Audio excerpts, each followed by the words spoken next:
Salut à tous, bienvenue sur le petit plateau qui se met pour la deuxième fois en mode Tour de France. Et oui, il y a quelques heures finalement, on vous parlait de cette start list de dingue qu'on attend sur ce Tour de France 2024.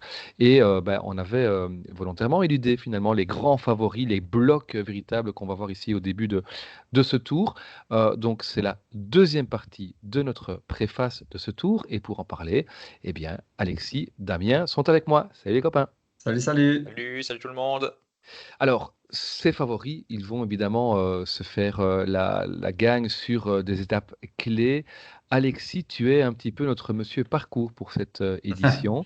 Tu as analysé ça en profondeur et tu as repéré quelque chose de particulier sur ce parcours, en tout cas lié justement à tous ces noms favoris que l'on cite depuis des mois maintenant. Oui, tout à fait, quelque chose d'assez intéressant. Je vais d'abord vous le résumer en deux, trois phrases. Alors, on a entre 6 et 8 étapes de sprinter. On en a parlé lors du premier épisode, hein, comme je vous invite à réécouter si jamais vous voulez entendre parler d'autres choses que les favoris. On aura deux chronos, des chronos pour des rouleurs polyvalents, parce qu'on aura le premier qui sera plus plat que le second, mais pas totalement plat, et le second qui lui est complètement vallonné, voire très raide par moment. Donc il faudrait être un rouleur très polyvalent pour aller s'illustrer sur ces deux chronos. On a quatre étapes accidentées, dont les deux premières, je vous invite à aller voir le profil, elles pourront être très intéressantes, voire très importantes, on y reviendra. Des étapes pour puncher-grimpeur. Il y a évidemment l'étape de gravel aussi qui pourrait être fatale pour certains favoris. Et enfin, on a 7 étapes de montagne, dont probablement 5 courses de côte. Donc il y a des courses où tout va se jouer dans le dernier col. Et ensuite, les deux dernières étapes de montagne, l'étape 19 et l'étape 20, qui sont des étapes absolument atroces, avec des vrais enchaînements de col où on pourrait voir des offensives plus lointaines, voire vraiment des grandes stratégies d'équipe. Et justement, on y vient. Ce que tu disais, Romain, c'est qu'on voit vraiment un Tour de France un petit peu coupé en deux, voire en trois, avec les 9 premiers jours qui sont vraiment hyper importants et qui pourrait, selon moi, être totalement à l'avantage d'un Pogacar, et je vais inclure aussi un Roglic et un Remco, mais donc totalement à l'avantage de ces trois-là, particulièrement Pogacar, face à un Vingegaard qu'on peut envisager, qu'on peut imaginer arriver voilà, hors forme ou pas encore à son pic, de par sa préparation tronquée. Puis ensuite, on a une deuxième partie de Tour de France, tout un milieu où les rapports de force vont un petit peu s'équilibrer avec beaucoup de courses de côte, mais tout de même encore un petit avantage à Pogacar. Et ensuite, ces trois dernières étapes avec le dernier chrono et les deux dernières étapes de montagne qui, eux, sont absolument atroces. C'est un triptyque infernal. Et pour le coup, quand on voit ça, on s'imagine totalement, en tout cas, moi, je m'imagine totalement le genre de triptyque de trois étapes où Vingegaard peut reprendre énormément de temps à Pogacar. Donc, on a une espèce de chassé-croisé comme ça où on peut envisager un Vingegaard perdre énormément de temps au tout début, se maintenir ensuite et entamer une remontada sur la fin. Ceci serait en supposant que Vingegaard monterait en puissance au fur et à mesure du Tour de France, couplé au fait qu'un Pogacar, lui, pourrait arriver en bout de force au Tour de France parce qu'il a beaucoup roulé sur cette saison. Mais aussi, il faut aussi préciser qu'on peut très bien envisager Vingegaard avoir comme Pogacar eu l'année dernière, c'est-à-dire arriver plutôt en forme parce que là, il revient de stage, etc. Il roule beaucoup, il a beaucoup de caisses, et puis craquer à la fin de par sa préparation tronquée. Et si c'est le cas, ben là, forcément, le fameux triptyque de la fin ne lui serait d'aucune utilité. Et là, gros avantage pour Pogacar, voire pour Remco et Roglic et d'autres favoris. Oui, ça évidemment, c'est à condition, bien sûr, que le Danois soit présent Exactement. à Florence. Et c'est vrai que son équipe a savamment entretenu l'inconnu, le doute. D'ailleurs, à l'heure qu'il est, à l'heure où on enregistre cet épisode, on ne sait toujours pas si Vingegaard sera ou ne sera pas sur ce Tour de France. On a quand même eu, je pense, une série d'indications ces dernières heures, ces derniers jours, qui laissent à penser qu'il en sera, Damien. On le Oui, suppose, hein. oui, je pense effectivement. D'abord, s'il n'en était pas, je pense que ce serait dit maintenant. Je ne vois pas bien l'intérêt de ne pas le dire. Et effectivement, on a vu certaines photos, certaines informations passer. Je pense qu'il sera au départ. Cette question-là, je ne sais même pas si on doit encore se la poser. Par contre, la question de son état de forme et d'une possible montée en puissance ou pas, comme Alexis l'a souligné, là, on peut clairement se la poser. Et ça va évidemment conditionner tout le reste. Moi, j'ai tendance à dire, montée de forme ou pas montée, de condition, qu'il peut pas gagner. Franchement, je pense vraiment qu'il peut pas gagner, mais c'est Vingegaard et ça vaut un argument énorme de dire que c'est Vingegaard. Et, Clairement. et deux, j'espère vraiment que les adversaires ne vont pas penser comme moi, qu'il ne peut pas gagner. Et j'espère qu'ils vont le mettre à mal sur la première partie, comme Alexis l'a précisé. Déjà, à 100%, c'est un terrain de jeu qui va mieux aux adversaires de Vingegaard qu'à Vingegaard lui-même.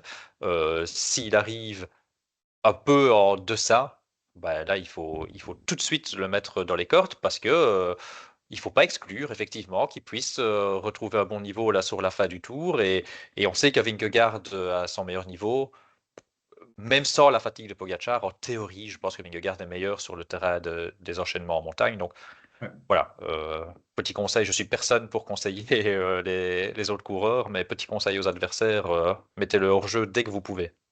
C'est clair. Les 2 premières étapes pourraient être magnifiques à ce niveau-là, hein. C'est ce que j'envisageais dans le premier épisode sans vraiment le mentionner. Moi, si je suis à eux, je fais un train d'enfer dans la première étape pour, au cas où Vingegaard n'est pas encore à 100%, le faire craquer.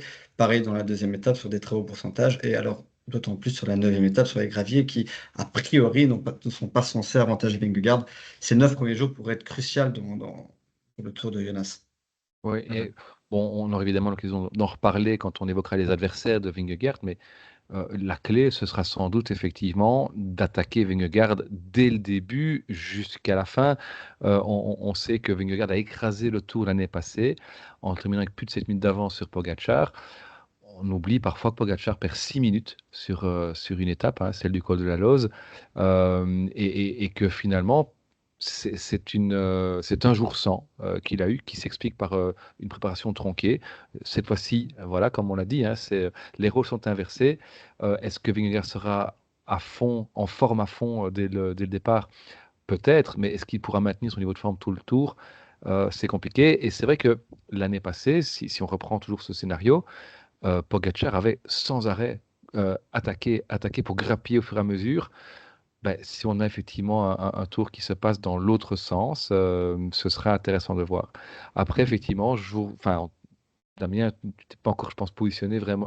Alexis, tu ne t'es pas encore positionné vraiment sur la question. Damien, tu dis que tu ne crois pas, hein, je pense, en la victoire de Vingegaard. Moi, je vais aller plus loin.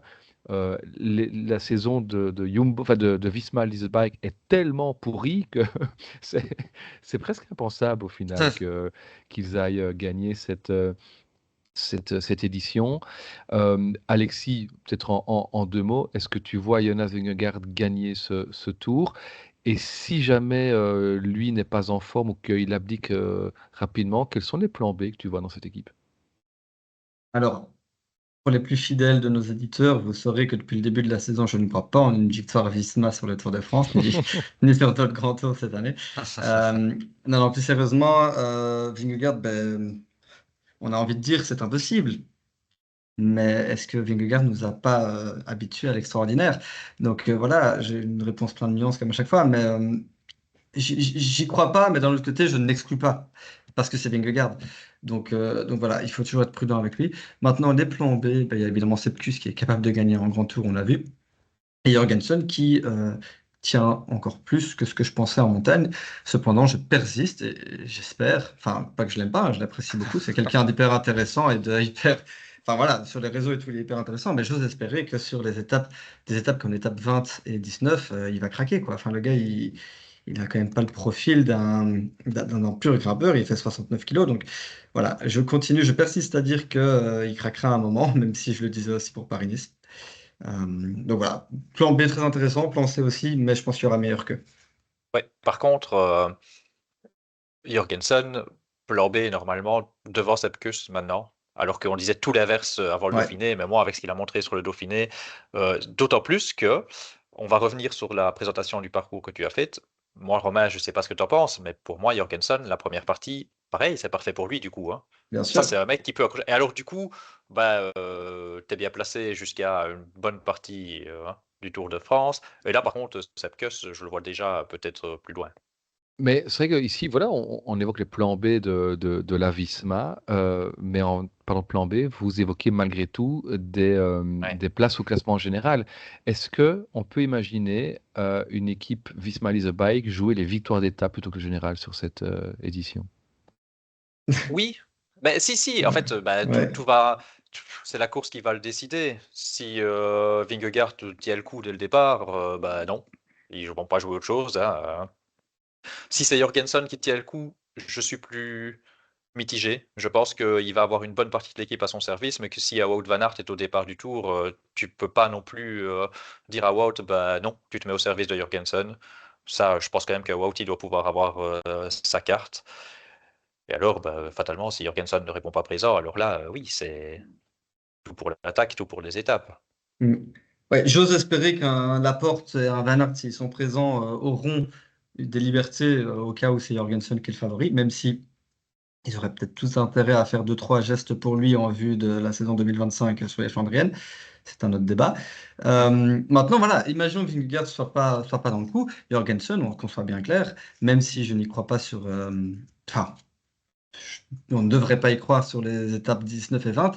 Je pense que à la veille de l'étape 19, il peut être candidat à la victoire finale sur le parcours. Sur le parcours, il peut être, bah, ça dépend de Pogacar évidemment, mais vu le parcours jusqu'à la fin de l'étape 18, il peut être hyper bien placé. C'est juste que moi, à titre personnel, je ne le vois pas survivre aux étapes 19 et 20, quoi. Donc, je pense que même sans Vingegaard, Visma visera le général jusqu'à au moins la dernière étape. Ouais. Et un Wout van Aert, tu l'as cité, dans le premier épisode qu'on a consacré au Tour de France, on a beaucoup évoqué les sprinteurs, on a parlé du maillot vert, on n'a pas évoqué Wout van Aert. À l'heure actuelle, pareil que comme Vingegaard, on ne sait pas si Wout sera au départ, mais on le pressent quand même de plus en plus. Est-ce qu'un Wout van Aert, c'est le coureur qu'on va malgré tout mettre au service d'un Vingegaard qui a toutes ses inconnues avec lui au départ? Ou tu disais, Damien, tu vois pas un Van Aert travailler pour un Jorgensen, voire un Kuss. Euh, c'est- c'est- Est-ce qu'on va avoir un véritable bloc finalement au sein de la Visma? Avant de te laisser répondre, Alexis, quand je dis je ne le vois pas travailler pour Jorgensen, que je précise ma pensée, si, je le vois de temps en temps donner un coup de main, mais C'est il ça. doit avoir ses libertés à lui aussi, qu'il n'aura peut-être pas si c'est avec, enfin, qu'il n'aura peut-être pas, peut-être un petit truc si Vingegaard est là, mais plus de liberté si c'est Jorgensen que si c'est Vingegaard, c'est ça que je veux dire. Maintenant, Wout, c'est dans son tempérament aussi de bosser pour ses leaders, ses équipiers, etc. Il réchigne pas à la tâche, donc bosser, je crois qu'il le fera. Euh, je vais laisser répondre Alexis sur le bloc, mais juste sur Van Aert, tu évoquais maillot vert, etc. Je le vois plus peut-être alors faire des coups d'éclat, un ou l'autre coup d'éclat, mais pas un tour comme il nous a déjà sorti. Non, Il faut pas oublier non plus lui d'où il vient. Et je pense quand même qu'il y a les JO derrière. c'est Et ça. je pense qu'il il va peut-être pas faire une Van Der Poel, mais pas loin. C'est pas le tempérament de Van Aert de faire une Van Der Poel, mais je pense pas qu'il doit tout donner non plus. Je crois qu'il va à la fois bosser, à la fois peut-être tenter un coup d'éclat, mais aussi penser à la préparation pour le grand objectif qui suit. Ouais, c'est très dur à répondre en fait, parce que d'un autre côté, Van Aert, 2021, les JO, il fait un grand tour à fond et il est super fort à Tokyo. Donc, est-ce qu'il va faire comme Van der Poel? C'est clairement possible, mais c'est pas non plus assuré. J'ai envie de dire, ça dépend un petit peu, c'est quoi le but, quoi. Si c'est lui qui a demandé, je sais pas, si Visma disait non, non, moi, j'ai pas trop envie que tu viennes, mais c'est lui qui a insisté, bah alors ils vont dire oui, mais en contrepartie, tu dois venir aider ton leader. Si c'est plutôt Visma qui a dit s'il te plaît, il faut que tu viennes, on a besoin de toi et tout, là, il aura peut-être un petit poids de négociation en disant bah oui, bah alors il me faut mes libertés. Je sais pas si ça fonctionne comme ça dans une équipe, mais on peut l'envisager. Maintenant, voilà, un grand Van Aert aurait beaucoup de possibilités de victoire d'étape sur ce tour. Énormément. Donc, je sais pas quoi penser, mais je pense que, il aura ses libertés. C'est pas possible autrement. Il a un poids de négociation dans cette équipe. Il peut refuser si on lui laisse pas la possibilité de s'illustrer lui-même. Mais je pense que, comme tu dis, c'est dans son tempérament d'aider, donc il aidera. Il sera pas au niveau de 2022, mais je pense qu'on aura un Van Aert s'il est là, présent, que ce soit pour lui ou pour les autres, présent quasiment tous les jours, en Ouais. fait. Et par contre, du coup, on n'a pas répondu à ta question, Romain, donc moi je vais te la poser. Ouais. Euh, Tu vois plus Visma comme des individualités alors que comme un bloc? Bah, ce qui se passe, c'est que le fait que le grand leader ne soit pas, à 100 ne soit peut-être pas à 100 va inévitablement donner des envies aux autres de s'illustrer et est-ce qu'un Kuss, avec sa victoire sur la Volta l'année passée, est-ce qu'un Jurgenson, avec sa victoire sur Paris-Nice cette année, vont accepter de se mettre à plat ventre total pour un leader dont on ne sait pas s'il est au départ évidemment, dont on ne sait pas s'il tiendra sur la longueur, alors que eux peut-être sont en mesure de. Et donc ce sera très intéressant de voir comment finalement dans la voiture de Visma on va un peu gérer ça. Après, voilà, si, parce que on n'est pas évidemment avec eux, on n'est pas en stage en altitude à la Sierra Nevada avec la Visma, euh, mais si Wenger est à 100%, c'est le grand favori de ce tour pour vous? Oui, en théorie, si vraiment on part sur du 100%, contre 100%, je le mets toujours un tout petit peu devant Pogacar, mais tu l'as rappelé, on reste sur, le dernier Tour de France où, Pogacar avait quand même eu une préparation tronquée. Alors certes, il avait perdu encore celui avant aussi, hein. C'est pour ça que je mets toujours Vingegaard un peu devant, mais on ne doit pas non plus quand même oublier, que Pogacar n'était pas arrivé avec la préparation optimale l'année dernière. Ouais, d'autant plus qu'on a vu sur le Giro Pogacar sortir quand même des watts qu'il a rarement fait sur 50 minutes. Donc, si on suppose tout le temps qu'il peut gagner en première partie de Tour de France, pour moi, les forces sont plus équilibrées que l'année dernière au vu du parcours. Ouais. Alors justement, tu as évoqué en début d'épisode ici le parcours en expliquant que la première partie allait convenir à plusieurs coureurs, et notamment à Remco. C'est Remco clair. Evenepoel, qui partage avec évidemment Jonas Vingegaard une caractéristique pour ce tour, c'est une préparation tronquée. On l'a vu sur le critérium du Dauphiné, il n'est pas encore à niveau lui-même, hein, s'évaluer à 85-90% de son pic de forme. Qu'est-ce qu'on doit attendre de Remco Evenepoel sur ce Tour de France et de manière générale, qu'est-ce qu'on doit attendre de ce bloc euh, ou pas de la Soudal Quick-Step face justement au bloc Visma et on a encore d'autres blocs dont on parlera après. Remco, comme d'habitude, on ne sait pas. C'est un paradoxe, ce mec, en fait, parce que vu le niveau qu'il peut atteindre et qu'il a déjà atteint, on a envie de se dire, ce mec-là n'a pas de limite. Moi, j'avais pris pour habitude de dire, ben, en fait, je n'exclus rien avec Remco. Mais d'un autre côté, il a énormément de jours sans, ce qui pour moi d'ailleurs rajoute un petit peu, hein, embellit un petit peu l'image qu'il peut refléter. Et je dis pas ça de manière péjorative ni négative, mais il y a toujours quelque chose. Parce que Remco n'a jamais fait de grand tour sans chute. Jamais. Donc il y a toujours des chutes, que ce soit pendant ses objectifs ou avant, il y a toujours des maladies, il y a toujours des choses qui fait que on ne sait jamais à quel point il peut être fort. Parce que même sur sa victoire à la Volta, il a été super fort, mais il a une petite craquante, mais il est tombé 2 jours avant. Donc on ne sait pas. On ne sait pas si c'est dû à la chute ou pas. Même là, il va arriver sur le Tour de France. S'il a une craquante, on pourra dire, ah ouais, mais il s'est fait la clavicule il y a 6 semaines. Donc Remco, c'est toujours, on ne sait pas. Donc on sait qu'il peut être très très fort. Mais deux choses. Déjà, on ne sait pas si sur un Tour de France, face au tout meilleur et avec la pression, il peut être aussi fort qu'en 2022. Ça, on ne le sait pas. Et deuxième chose, on l'a revu à un très très haut niveau, mais est-ce qu'on l'a revu déjà depuis 2022 au niveau qu'il a eu en 2022? Je suis pas sûr. Donc voilà, on sait pas quel niveau il aura. C'est toujours pareil. Ouais. Moi, je vais me prononcer, un tout petit peu plus, mais vraiment un tout petit peu, hein, vraiment du bout des lèvres. Je pense quand même que, même s'il y avait encore du temps pour, progresser et gagner des pourcents, le gap de ce que j'ai vu sur le Dauphiné par rapport à certains me semble un peu trop important. Donc voilà, ça c'est ce que je dis du bout des lèvres. Après, une fois qu'on a dit ça, on peut revenir sur le parcours effectivement et on peut se voir les choses de 2 manières. On peut se dire: «S'il n'est pas, en condition optimale au départ, c'est dommage, parce qu'il aurait pu prendre peut-être, du temps d'avance sur un terrain qui lui convenait bien». Mhm. Mais on peut se dire aussi: «Le terrain lui va tellement bien que même s'il n'est pas à 100 il va tenir là-dessus». Ouais. Donc en fait, on peut voir le verre à moitié plein ou le verre à moitié vide et alors peut-être que, Le gap, par contre, il peut-être, je reste quand même prudent, mais le combler pour le terrain là où il a le plus dur, c'est-à-dire en fin de tour. Et peut-être que là, il sera à son prime et que ça lui permettra de tenir. Après, Remco à son prime face si Vingegaard est à son prime, et en tout cas à Pogacar, moi je ne doute pas qu'il sera à son prime. Je ne pense pas que la fatigue du Giro va Ouais. jouer. Sur ce terrain-là, ce sera quand même compliqué. Mm. Voilà, j'ai un peu peur quand même qu'il soit un peu trop en retard dans sa prépa, mais c'est pas basé sur grand-chose, hein. C'est basé sur le Dauphiné, et puis il y a un stage qui vient après, et puis il y a encore. Donc voilà. Sur l'impression que Pogacar et Vingegaard donnent quand ils sont à leur meilleur niveau, on se dit pas que Remco peut venir les battre. On est complètement d'accord. Mais un Remco à 100%, pour moi, peut battre tous les autres. Donc, imaginons qu'un Pogacar et qu'un Vingegaard ne soient pas à 100%, ben, qui sait? Ouais. Maintenant, Parce que j'ai peur que. Pardon, je vais te donner la parole tout de suite, Romain.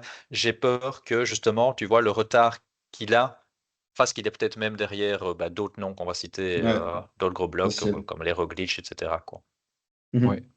sans être à 100% sur le Dauphiné, il nous sort quand même un solide chrono Ouais, sur 34 km.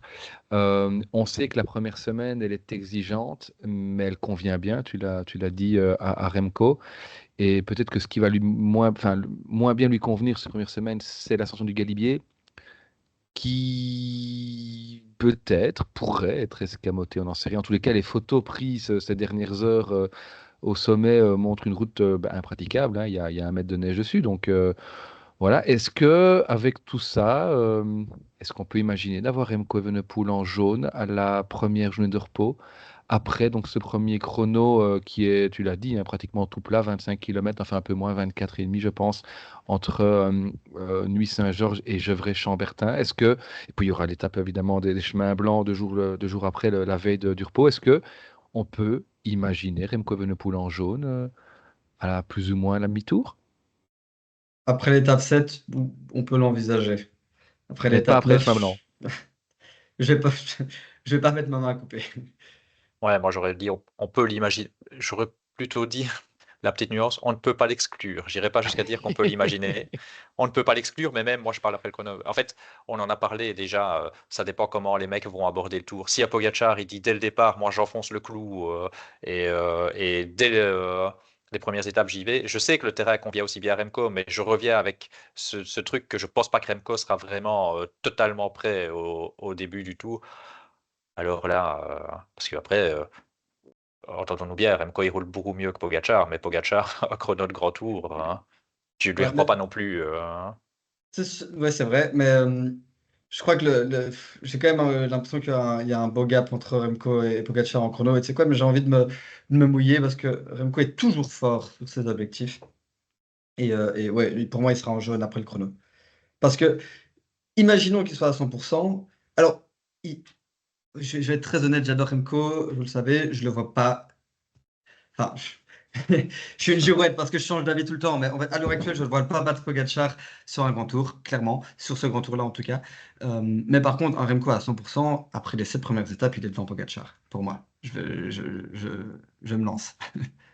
Alors, à Remco à 100%, je pense aussi. Là, moi, donc, j'y crois pas, on a bien compris, je pense, ma petit truc. Et je répète que, par contre, je l'exclus pas du tout parce que là, moi, je parle avec full attaque du AE, ce qui va peut-être pas Ouais, arriver. ouais, Alors, à ce ouais, moment-là, ouais. par contre, je mets Remco de grandes chances d'être en jaune. Ok.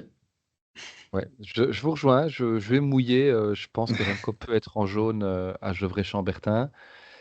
Ce serait une autre paire de manches après 3 parce qu'on peut imaginer que sur ce type de terrain en particulier, un Tadej Pogacar va essayer déjà de marquer les esprits. C'est Tadej clair. Pogacar, UAE, c'est évidemment un autre bloc, peut-être juste avant de passer sur UAE.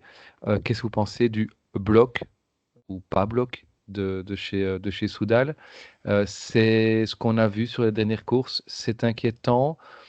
C'est dans l'ordre des choses que vous attendiez ou finalement on a des craintes qui ne sont pas justifiées et on va avoir un beau bloc pour emmener Remco vers le maillot jaune.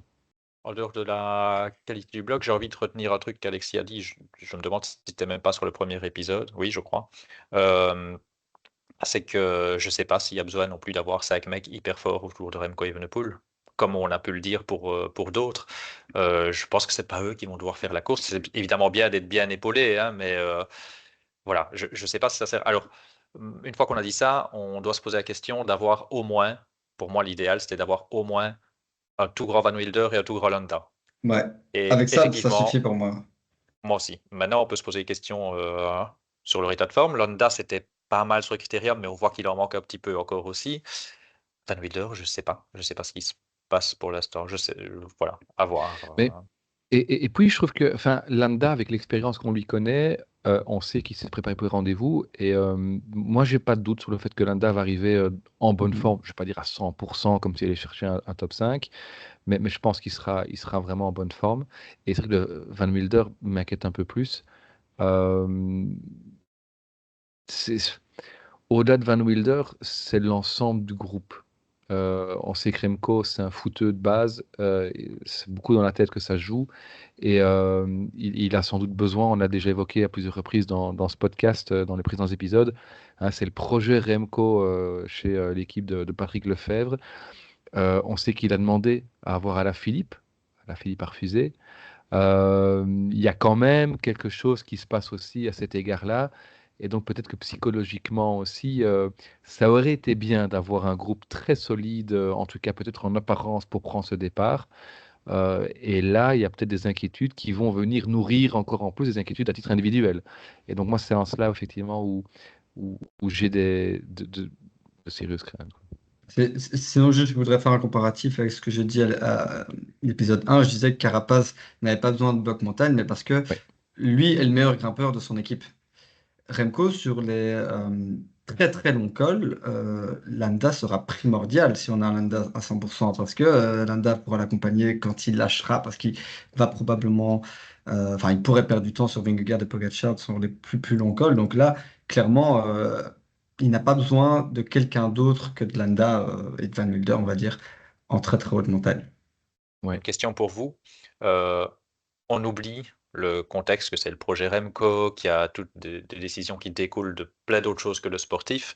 Donc je ne vous demande pas si ça va arriver, je vous demande juste votre avis de ce qu'il faudrait faire.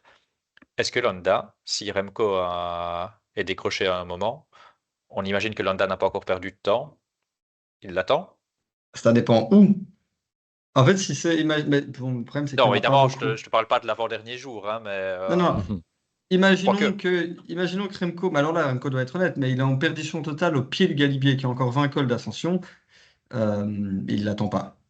Hmm. Maintenant, si c'est sur les 3 derniers kilomètres, il l'attend. Un très bon exemple que le Galibier, en fait, parce que ça bientôt dans le tour, etc. Justement, Mhm. oui, c'est très bonne situation.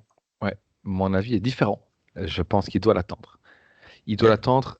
La première fois où Remco craquera, peu importe où c'est dans l'étape, dans un col, il doit l'attendre parce que c'est le projet Remco et que Remco est là pour, même si il dit top 5, etc., pour gagner le tour. Et Landa est arrivé chez Soudal pour aider Remco à gagner le tour. Après, si à la fin de l'étape, en fonction du temps, alors évidemment, on se rappelle tous de la craquante de Remco sur la Vuelta 2023 où il perd 25 minutes sur le Mhm. Tour Malais et tout ce qu'il y avait avant. Ici, on est dans l'optique du Galibier qui reste malgré tout le dernier col de la journée, hein. Si il craque dans Montgenièvre avant, faudra peut-être remettre les choses en considération.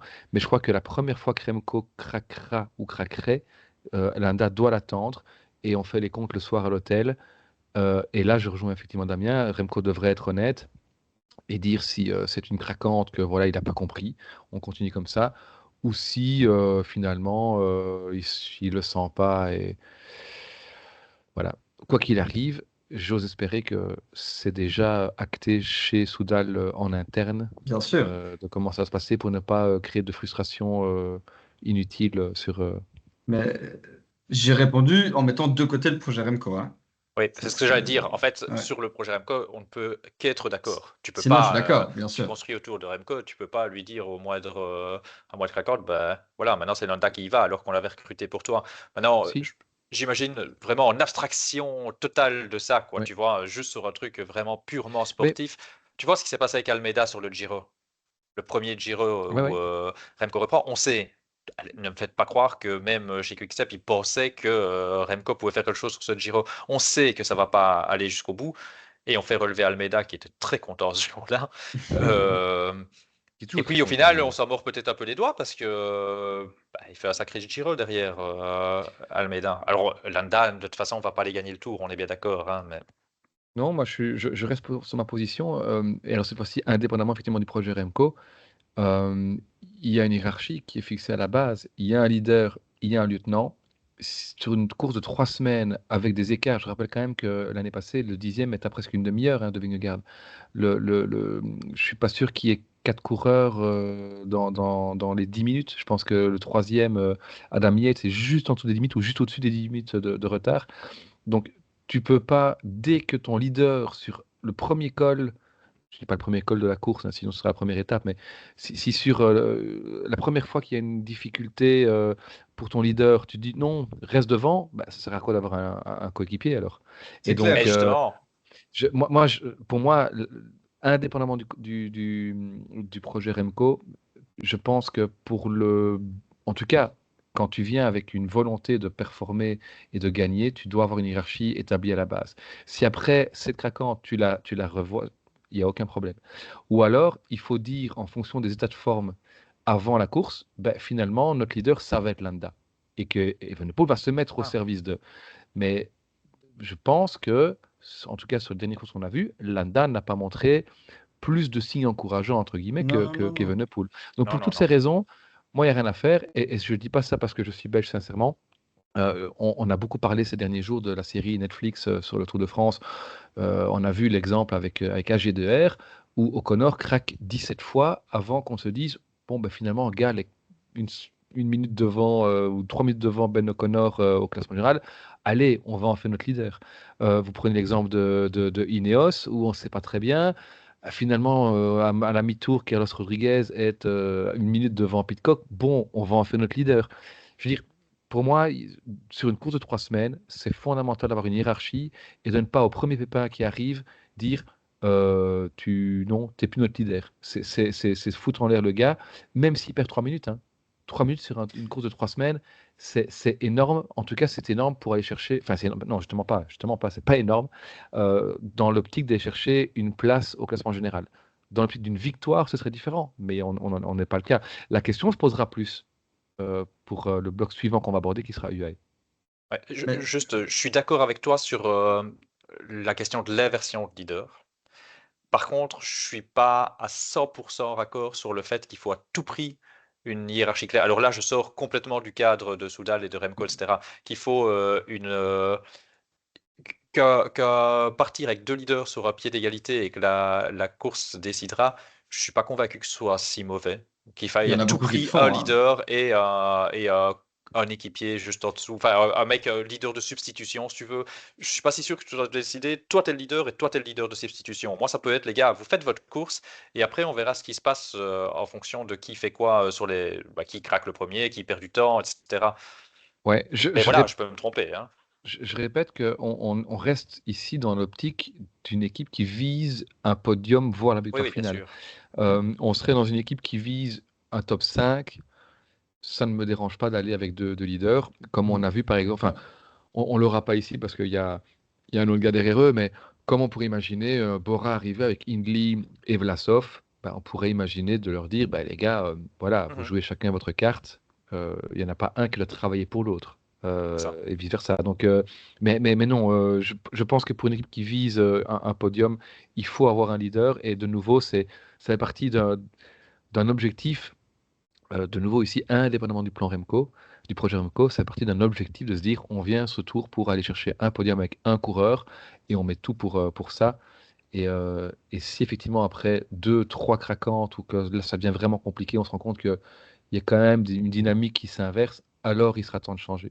Mais voilà, une course ça dure Mm. 3 semaines et on parle en minutes, en quart d'heure au bout de la deuxième semaine. Donc voilà, c'est pas grave si un leader perd 3 minutes, je pense, sur la première semaine.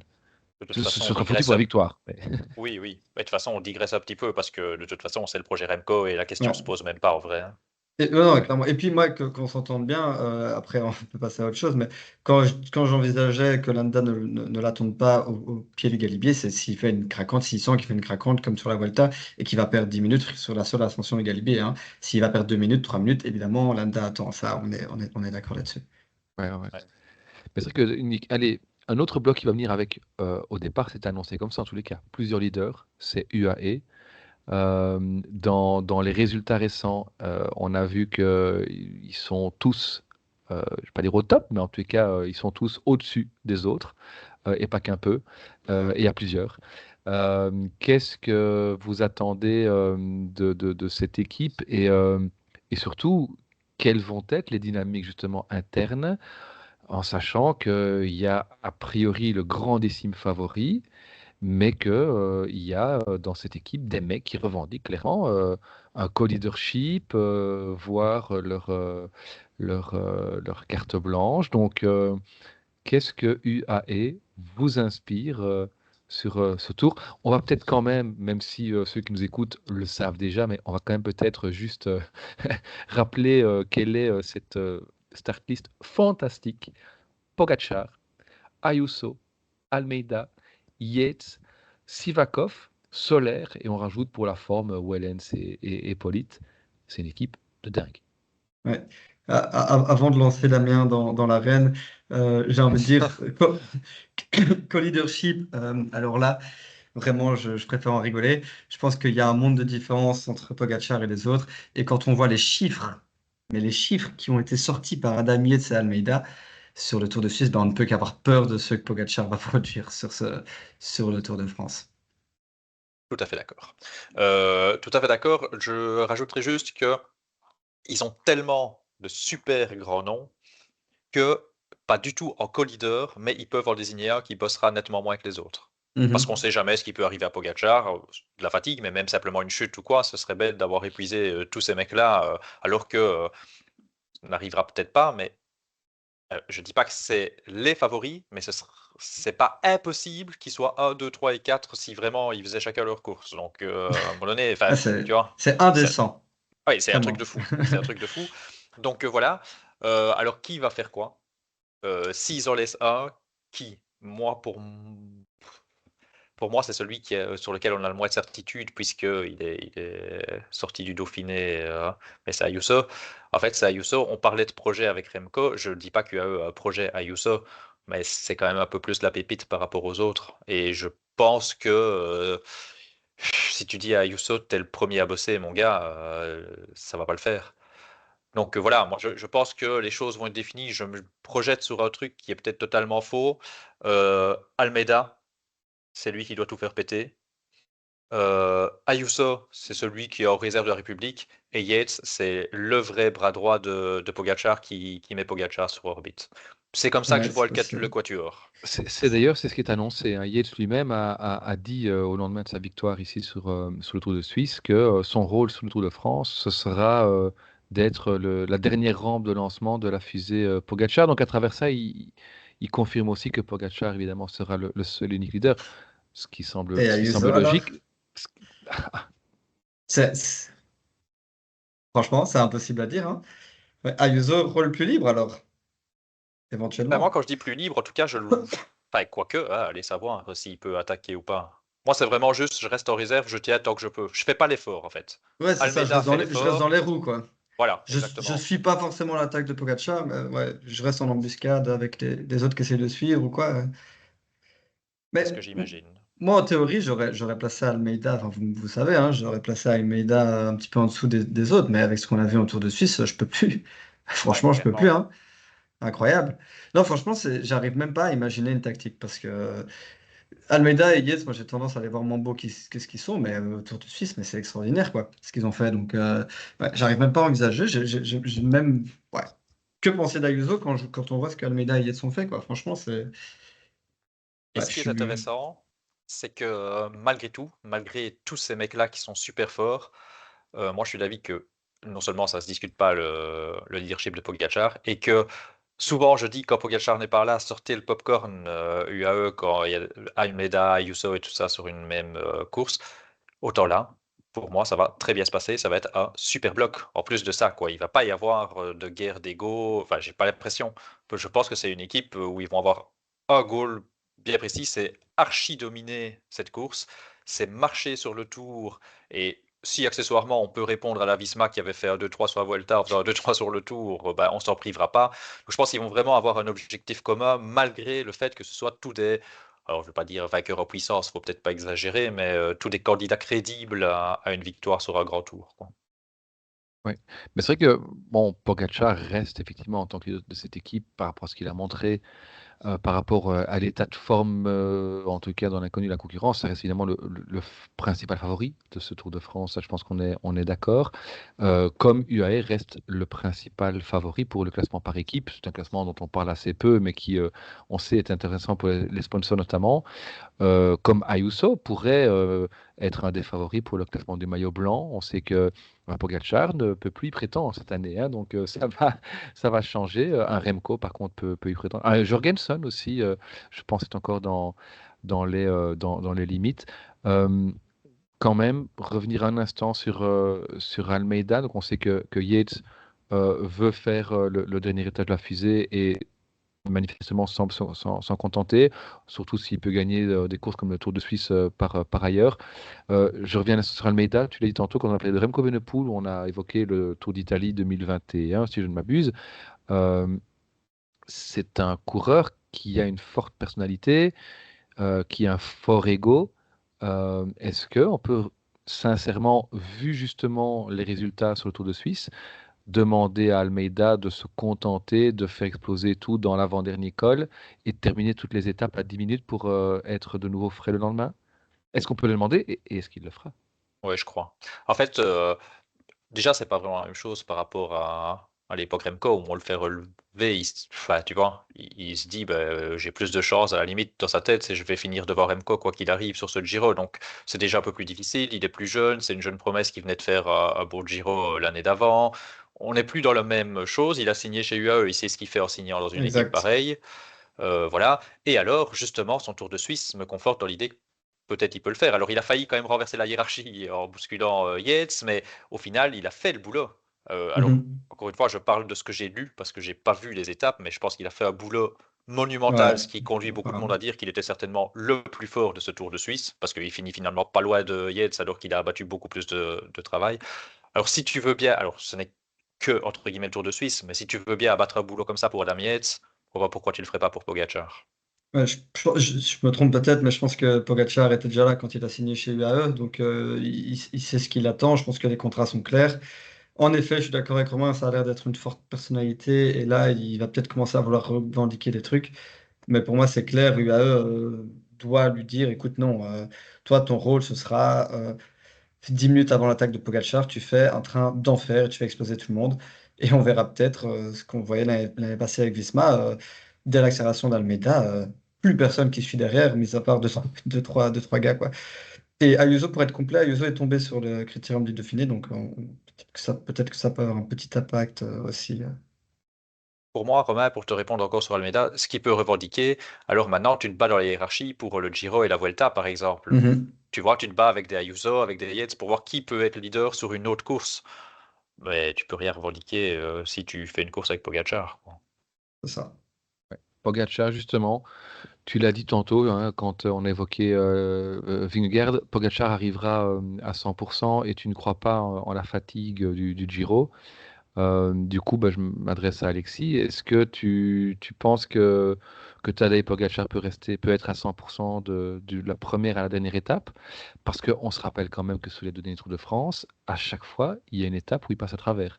Il y a celle du Col de la Loze, on a déjà évoqué aussi l'année passée. Il y a celle du Granon l'année précédente, avec à chaque fois des raisons tout à fait différentes. Mhm. Qu'est-ce qui se passe si Cavendish. Qu'est-ce qui se passe si Pogacar a une craquante cette année sur une étape? J'ai envie de dire la même chose que ce que j'ai dit pour Vingegaard, c'est-à-dire qu'il nous a habitués à l'extraordinaire et que donc on ne peut pas exclure qu'il fasse un Tour de France aussi costaud que son Giro. Cependant, je pense que sur les très longs cols, c'est Wout qui doit se rapproche de ceux de Vingegaard. Mais le problème, c'est si sur la longueur, Vingegaard le force à être légèrement au-dessus de son seuil de résistance maximale, ben, on arrive à une craquante comme il y a eu il y a 2 ans et dans une moindre mesure l'année dernière, parce que l'année dernière, il y a quand même des circonstances atténuantes. Et je ne serais pas étonné que dans ce même schéma, sur l'une des deux dernières étapes de montagne, euh, à condition qu'on ait un Vingegaard à 100%, il refasse craquer Pogacar. Maintenant, si on n'a pas un Vingegaard à 100%, je vois ni Roglic, ni Remco, ni personne d'autre faire craquer Pogacar. Oui, parce que je vais te poser la question, en fait. Je vais te répondre et te poser la question, Romain. Quand je dis je me tracasse pas de la fatigue, je ne sais pas s'il va être à 100, vraiment 100% tout du long. Je me dis juste qu'avec ce qui est arrivé à Vingegaard, et que moi, j'imagine pas avoir un Vingegaard fabuleux, même s'il perd quelques pourcents, c'est pas grave, il écrase quand même les autres. Je suis désolé pour les fans de Remco, hein, mais voilà. Et donc, je dis, je vais te poser la question parce que c'est mon avis, mais je veux peut-être t'entendre là-dessus aussi. Tu as l'air peut-être moins convaincu. Juste encore un mot sur ces craquantes. Il y a le défaut de préparation et il y a toujours l'aspect mental, hein. Il craque après s'être pris une claque sur le chrono aussi l'année passée, hein, où enfin, il essaye de se remobiliser, mais la claque, il l'a bien prise quand même, hein. Oui, tout le monde l'a bien prise, hein, Oui, tout le monde l'a bien prise. Oui, ben, moi, il n'y a rien à faire, hein. Je pense que Tadej Pogacar est le grand favori sur Tour de France. Et j'avais dit en début de saison aussi, hein, comme Alexis avait dit, il n'y aurait pas un seul grand tour pour le palmarès de la Visma cette année-ci. Moi, j'avais dit Pogacar, il va gagner, il va faire doubler le Giro Tour. Et puis, il va se dire, oh, allez, entrons dans l'histoire, allons faire le leadership sur la Volta. Du coup, ça va encore plus frustrer les co-leaders éventuels que seraient Almeida, Ayuso. Yates et compagnie. Mais bon, voilà, au-delà de la blague, non, non, il a la possibilité là, de faire un doublé. Tout porte à croire qu'il est capable de le faire, puisque effectivement, Alexis, tu l'as mentionné, les chiffres, moi, je ne maîtrise pas ça, mais on a bien compris que sur ce Giro, il a sorti des chiffres hallucinants qu'il n'avait jamais sortis auparavant et qui laissent à penser qu'il peut être le meilleur de ce Tour de France un peu partout. En tous les cas, si, à moins d'un Vingegaard à 100%, on voit pas très bien qui va aller lui chercher à la régulière Mhm.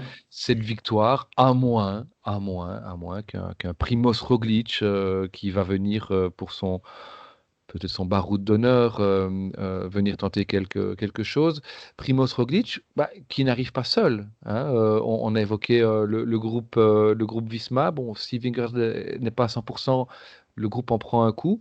UAE, c'est un groupe de dingue. Où est-ce que vous positionnez le groupe de Bora avec là, des gars comme Vlasov, évidemment, et Hindley, mais on sait qu'on a aussi un Bob Jungels ou un Matteo Sobrero, hein. On a vu que Sobrero est manifestement l'homme de main, entre guillemets, de Roglic ici, en tout cas depuis le début de la saison.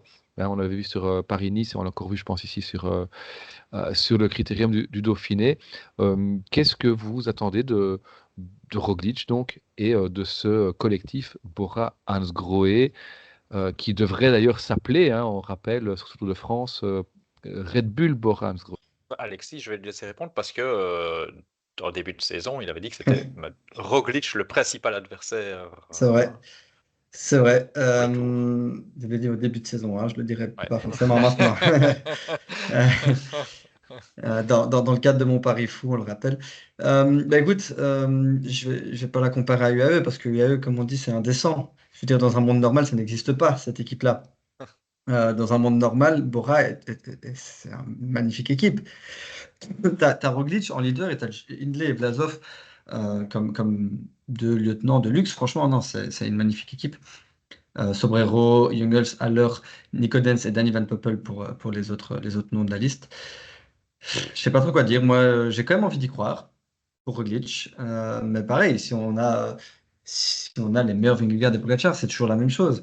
Ils ont l'air tellement au-dessus des autres qu'on ne peut pas y croire, quoi. Et puis même Roglic, là, j'ai confiance dans l'entraînement, dans la préparation, mais il n'a pas l'air en mesure de ce qu'on a vu, il n'a pas l'air dedans.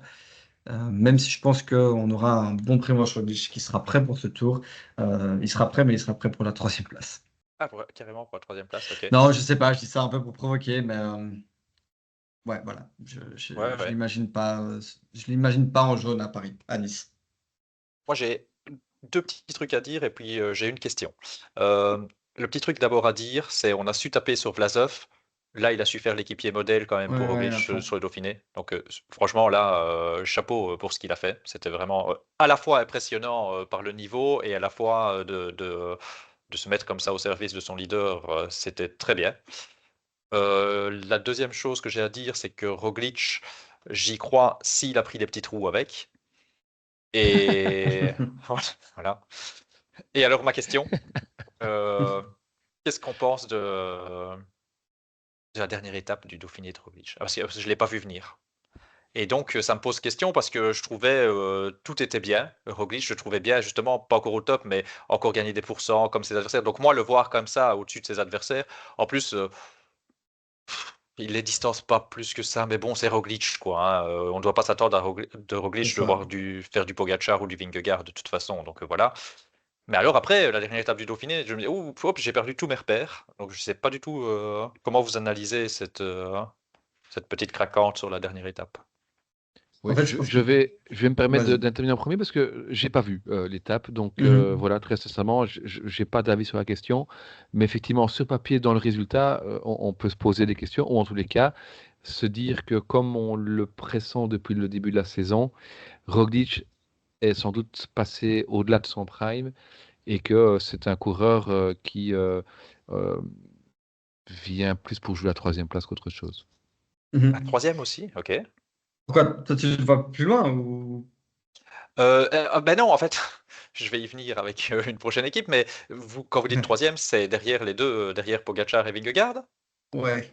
Quand j'ai Dans un monde où ils sont là, quoi. Ah oui, Où ils oui, sont... c'est dans un monde où ils sont là, moi aussi, c'est parce que là, je parle du Vingegaard dans la situation actuelle. Oui, oui, Ouais. fatalement. Alors, si on parle dans un monde où ils sont tous les deux là, oui, évidemment. Oui, oui, alors je vous comprends. Mais en fait, ça va aller à l'encontre de ce que j'ai dit il y a 30 secondes, mais en y repensant, je pense que, je pense que cette dernière étape, il faut la mettre de côté. Parce que ça reste une course de préparation, c'est quand même pas la première fois que Roglic fait une craquante en fin de tour d'une semaine. Il avait encore du temps pour se préparer, il en a encore un tout petit peu. Donc voilà, je pense que il faut plus se focaliser sur ce qu'il a montré avant que ce qu'on a vu sur cette dernière étape. Et que donc voilà, c'est du Roglic. Ouais, du coup, si vous avez fini avec la Bora, euh, alors moi je disais pourquoi je le mettrais troisième et pourquoi cette dernière étape. En fait, il n'y en a que un finalement, de ce que j'ai vu sur le Dauphiné. Pour moi, il n'y en a que un qui suit un schéma qui me semble parfait, c'est Carlos Rodriguez. Mhm. Carlos Rodriguez, ça a été de mieux en mieux pendant le Dauphiné. C'est déjà celui que j'attendais le plus. Avant de voir le Dauphiné, déjà pour le Tour, c'est un mec que j'attendais pour un podium. Je pense qu'il va encore gagner des pourcents. Je crois que tout se passe sans problème pour l'instant pour lui. Et donc, dans cette équipe Ineos, où certains peuvent peut-être se poser la question du leadership. Moi, j'espère que on va avoir une vision claire, Romain, et une hiérarchie définie à l'avance pour un grand tour avec un Carlos Rodriguez qui sera leader de cette équipe. Et je le vois faire des grandes choses. Alors, des grandes choses, bah, c'est pas concurrencer Pogacar. Hein. Encore une fois, c'est la bataille pour moi pour la deuxième place puisque je ne vois pas Super Vingegaard. Euh, En tout cas, c'est pour être le meilleur des autres. Si Vingegaard est au top, bah, c'est pour être troisième. Et si Vingegaard n'est pas au top, c'est pour être deuxième. Mais je me demande si Carlos Rodriguez peut pas être le meilleur des autres. Je ne sais pas ce que vous en pensez. Et je ne sais pas ce que vous pensez de cette idée où j'écarte, je balaye totalement à Bernal, qui revient pas mal, par exemple. Je balaye totalement, mais ça, c'est autre chose. À Tom Pidcock qui aura peut-être des envies pour lui-même. Mais ça, c'est un autre débat. Bah oui, comme je disais un petit peu dans les petites capsules qu'on faisait avant le Dauphiné, début d'année, on parlait d'un match à 4 pour le Tour de France. Maintenant, s'il y en a bien un qui peut venir briser ce quatuor et venir s'insérer entre les deux premiers et les deux suivants, c'est Carlos Rodriguez, bien plus qu'Ayuso pour moi. J'y crois beaucoup plus pour Rodriguez que pour Ayuso.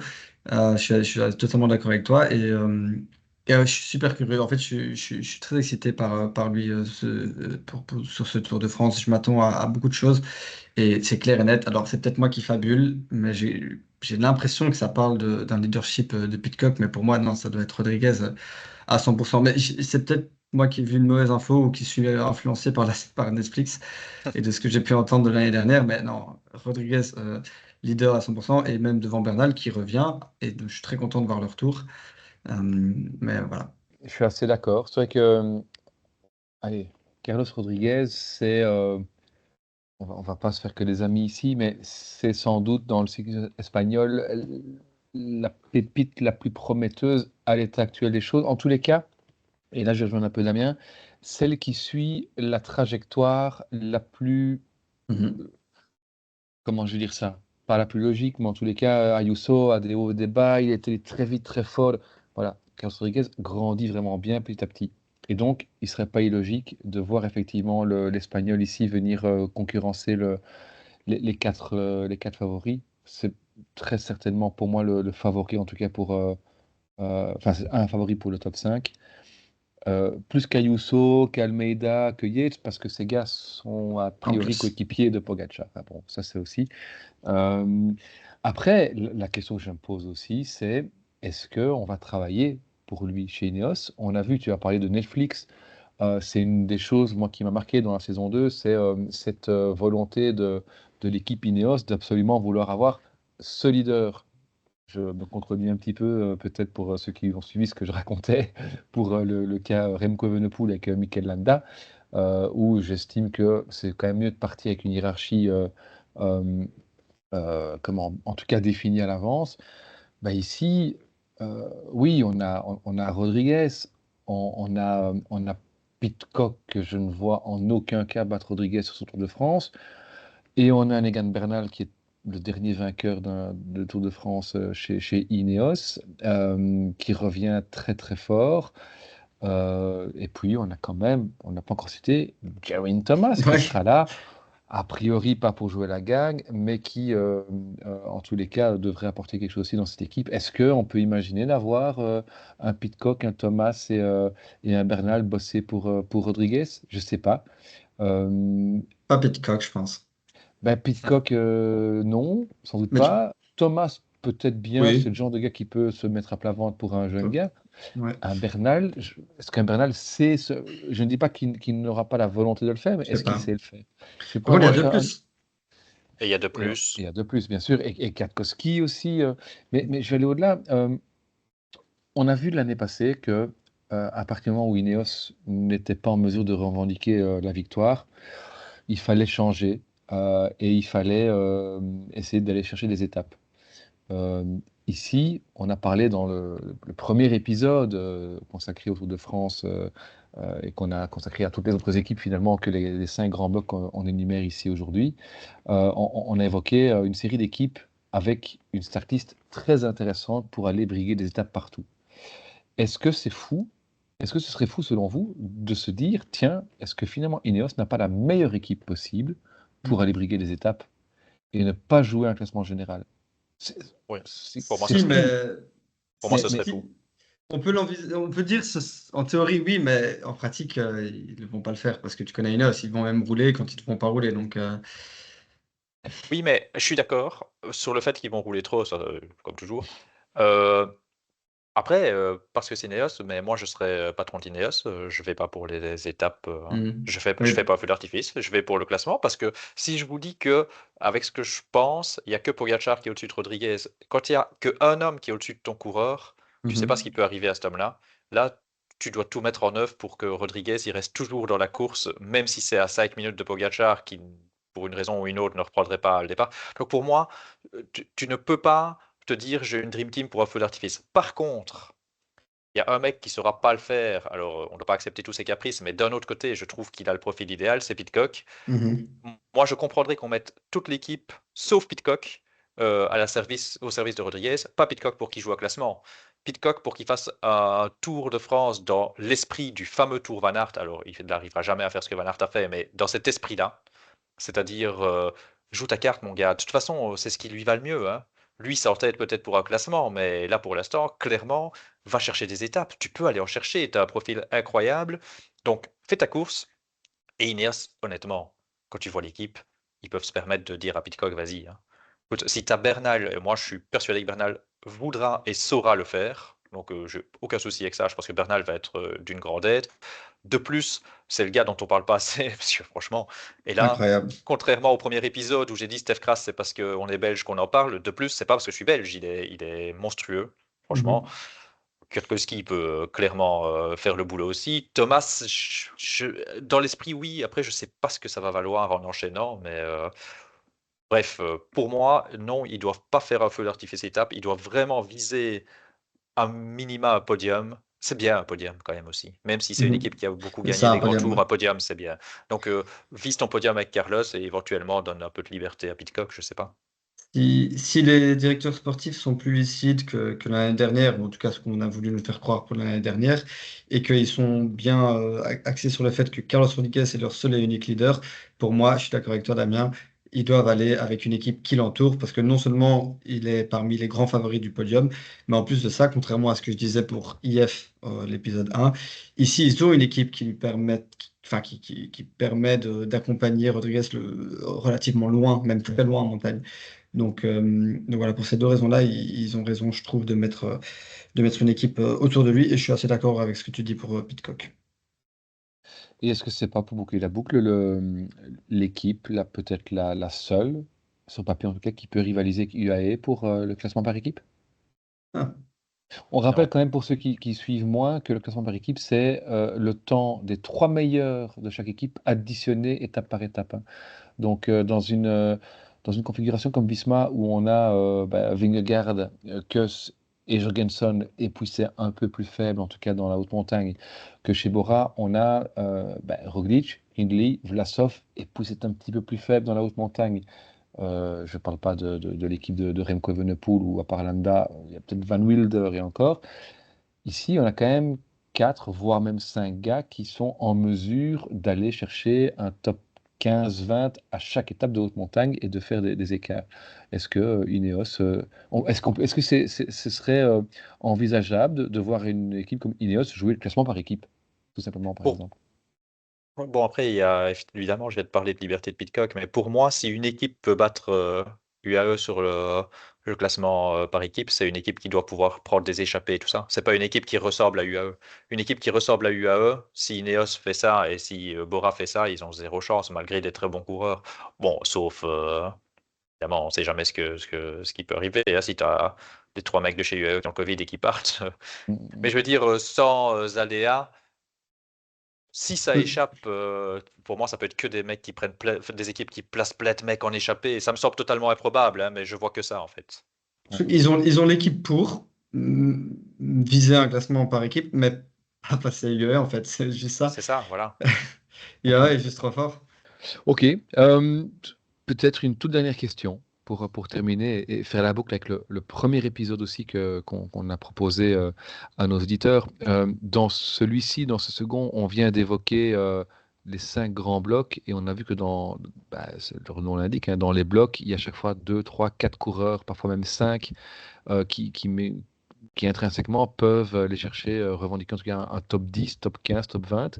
Dans le premier épisode, on a évoqué les Carapace, les Gaudu, les Buitrago, tous ces coureurs qui peuvent aller chercher eux aussi légitimement une place dans le top 10. Est-ce qu'on n'a pas la start list la plus dense, la plus belle depuis 5, 10, 15, 20, depuis très longtemps? Au départ d'un grand tour, je parle. Le problème, c'est qu'il y a toujours des chutes, des creux, enfin, voilà, des choses qui se passent. Mais imaginons que tous ces gars-là arrivent à finir et voilà, et 100 jours sans, on aura le top 10 le plus relevé depuis très très longtemps. Ouais. D'un Tour de France, je dirais que oui. D'un Est-ce qu'on Tour de n'a pas France. eu, il y a une Vuelta, mais alors j'ai chaque fois la réserve, je l'avais déjà dit à l'époque, que un non ne vaut pas un non, quoi.